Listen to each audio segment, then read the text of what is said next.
Bom dia, pessoal. Tudo bem? Tudo tranquilo? Espero que sim, tá? Então, hoje a gente vai ver algo falando sobre soluções. Só que não a parte que a gente já tinha visto antes da pandemia. Então, primeira coisa, eu aconselho vocês darem uma revisada no caderno de tudo que a gente viu antes da pandemia, certo? Para vocês refrescarem na memória. E em seguida assistam esse vídeo e, se precisar ainda, vocês ainda podem consultar o livro de vocês, tá bom?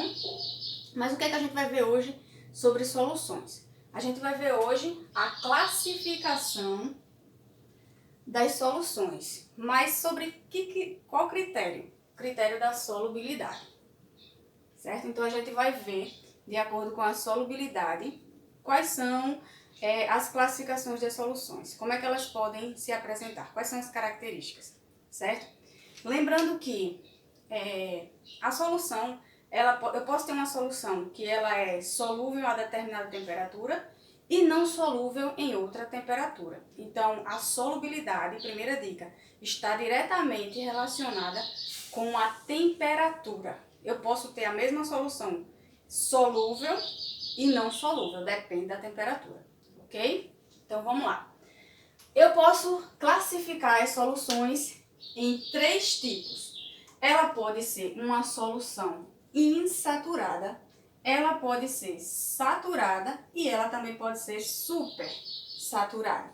Quando é que isso acontece? Quando é que eu tenho uma solução insaturada? Toda vez que eu tiver pouco soluto e muito solvente. Lembrando que a gente já viu o que é soluto e solvente, certo? Quem não lembrar, dá uma revisada no material e o livro. Então, toda vez que eu tiver pouco soluto e tiver muito solvente, essa solução vai ser chamada de solução insaturada, certo? Eu tenho solvente de mais e soluto de menos, ok?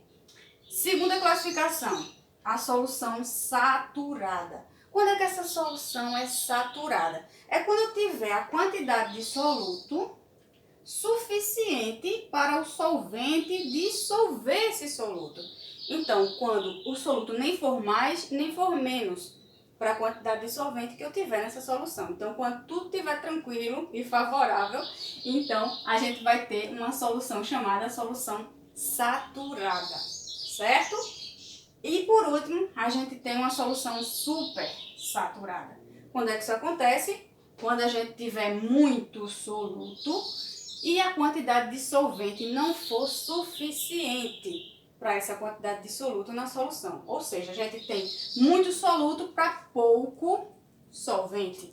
E nessa solução a gente vai ter uma formação de precipitado, o que a gente chama também de corpo de fundo.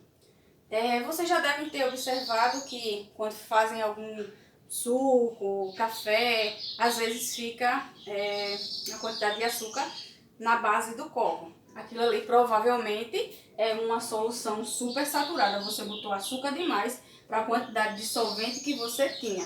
Isto é, se você também não mexeu direito. Tem isso também, né? Vê a questão de mexer muito, mexer pouco, mas se você mexeu o suficiente e mesmo assim não dissolveu o seu açúcar, então provavelmente você tem uma solução super saturada. Eu tenho soluto de mais para solvente de menos.